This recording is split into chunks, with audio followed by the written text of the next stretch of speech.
नमस्कार दोस्तों, with good school of back bencher में आप सभी का हार्दिक स्वागत है, वंदन है, अभिनंदन है। दोस्तों मेरे को पूर्ण विश्वास है कि आप जो है सफलता की तरफ आगे बढ़ रहे हो। आप धीरे धीरे स्टेप लेके जो है वो कामयाब सक्सेसफुल बिजनेसमैन बनने की तरफ आगे बढ़ रहे हो। तो दोस्तों मेरे को पूर्ण विश्वास है कि आप बड़ी शांति से, बड़े पीसफुल ढंग से, बड़े पेशेंस से जो है इन वीडियो को देख रहे होगे, अपने मन में बैठा रहे होगे। और दोस्तों यही है बिजनेसमैन बनने का तरीका। दोस्तों ये वीडियो जो है कभी भी एजुकेशन बहुत एंटरटेनिंग नहीं होती है, उसमें सीखना होता है। तो दोस्तों ये अनुभव है हमारे जो हम आपके साथ साझा कर रहे हैं। स्टेप टू स्टेप रखेंगे कि बिजनेसमैन कैसे बनेगा, बिजनेस कैसे खड़ा होगा। तो दोस्तों आगे बढ़ते हैं। अभी तक हमने सीखा है कि बिजनेस कौन सा करना चाहिए। बिजनेस हमें सेलेक्ट नहीं करना है, बिजनेस हमारी चॉइस का हो, हमारी पसंद का हो। उसके बाद हमने अपने प्यारे बिजनेस को एक बढ़िया सा नाम भी दे दिया। उसके बाद हमने ये देख लिया,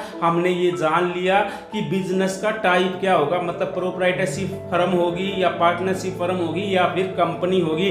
तो दोस्तों अब बारी है कि बिजनेस में कौन कौन से लाइसेंस, कौन कौन से रजिस्ट्रेशन की हमें रिक्वायरमेंट है, जरूरत है, ताकि हम किसी भी लीगल कानूनी पचड़े में ना पड़े, कोई कानूनी बाधा हमारे आगे ना आए। और दोस्तों सबसे जरूरी ये है कि आपको रजिस्ट्रेशन इसलिए भी जरूरी है कि आपको कानूनी बाधा ना आए। आप बैंक में लोन लेने के लिए जाओगे तो आपसे बैंक वाले मांगेंगे कि भाई लाइसेंस कौन कौन से है, रजिस्ट्रेशन है कि नहीं है। और तीसरा दोस्तों, अगर हमने रजिस्ट्रेशन नहीं करवाया है तो दोस्तों हम गवर्नमेंट स्कीम जो है, गवर्नमेंट सब्सिडी स्कीम का भी फायदा नहीं उठा सकते। और दोस्तों जब हमने अपने प्यारे बिजनेस को जो है नाम दे दिया है, प्यारा है, उसको टाइप दे दिया है, तो हम अपने बिजनेस का जो है रजिस्ट्रेशन भी करवा ले, ताकि जो है वो रजिस्टर्ड हो जाए, पंजीकृत हो जाए। तो दोस्तों आपको कौन कौन से लाइसेंस और रजिस्ट्रेशन की जरूरत पड़ेगी, आज उसी पर चर्चा करते हैं। तो दोस्तों सबसे पहले तो आप जान लीजिए, आपको उद्यम रजिस्ट्रेशन सर्टिफिकेट तो लेना ही लेना है। दोस्तों ये एमएसएमई डिपार्टमेंट प्रोवाइड करवाता है, ये ऑनलाइन मिलता है उद्यम registration.gov.in। इस वेबसाइट पर जाकर आसानी से 5 से 15-20 मिनट में जो है आप ये सर्टिफिकेट ले सकते हो। अगर फिर भी अगर आपको समझ में नहीं आता है तो आपके शहर में जो सीएससी सेंटर है, कंप्यूटर सेंटर है, जो कंप्यूटर की दुकान है, जो ऑनलाइन फॉर्म भरवाते हैं, उनसे जाकर जो है आप उद्यम रजिस्ट्रेशन का सर्टिफिकेट की भरवा सकते हो और प्राप्त कर सकते हो।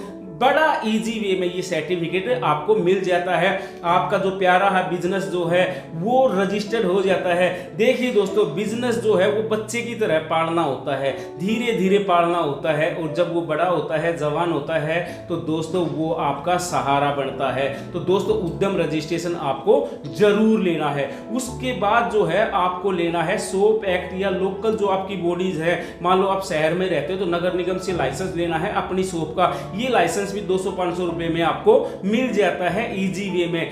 तीसरा जो आपको सबसे जरूरी है जो वो है जीएसटी यानी कि गुड्स एंड सर्विस टैक्स। दोस्तों अगर आपका सर्विस सेक्टर का बिजनेस है, मतलब आप सिर्फ सर्विस प्रोवाइड कर रहे हो, तो 20 लाख रुपए तक अगर सालाना टर्नओवर आपकी फर्म का होगा तो आपको जीएसटी लेना जरूरी नहीं है। और अगर आप गुड्स में व्यापार करते हो, गुड्स की मैन्युफैक्चरिंग करते हो, किसी प्रोडक्ट को बनाते हो या बेचते हो, तो दोस्तों अगर आपका सालाना टर्नओवर जो है वो 40 लाख रुपए तक है तो आपको जीएसटी की अनिवार्यता नहीं है। लेकिन दोस्तों अगर सर्विस सेक्टर में 20 लाख से ऊपर आपका टर्नओवर गया और गुड्स सेक्टर में 40 लाख से ऊपर आपका टर्नओवर गया तो आपको जीएसटी लेना बहुत ही जरूरी है। और दोस्तों एक कंपोजिट स्कीम भी होती है जो 1.5 करोड़ तक होती है। तो पहला जो आपको लेना है उद्यम रजिस्ट्रेशन, दूसरा आप सोप एक्ट के तहत रजिस्ट्रेशन करवा सकते हो जो अलग अलग स्टेट में अलग अलग नाम से भी जाना जाता है। तीसरा आप जीएसटी ले सकते हो। मैंने लिमिट आपको बता दी है कि भी कितना लिमिट पे आपको जो है लेना अनिवार्य है। चौथा, अगर आपका जो बिजनेस है उसमें कोई पॉल्यूशन या प्रदूषण से संबंधित कोई चीज है तो आपको पॉल्यूशन कंट्रोल बोर्ड से भी सर्टिफिकेट लेना होगा। ये सब में अनिवार्य नहीं है। अगर आपकी इंडस्ट्री में, अगर आपका जो फर्म है उसमें कोई प्रदूषण का कार्य है तो आपको पॉल्यूशन कंट्रोल बोर्ड से भी सर्टिफिकेट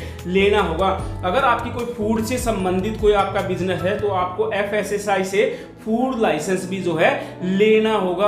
और दोस्तों अगर आपके जो बिजनेस है, जो आपकी फर्म है, उसमें कोई फायर यानी कि आग का भी कोई काम है या ज्वलनशील पदार्थ कोई है और इस तरह की कोई एक्टिविटी है तो दोस्तों आपको फायर डिपार्टमेंट से भी जो है एनओसी लेनी पड़ेगी।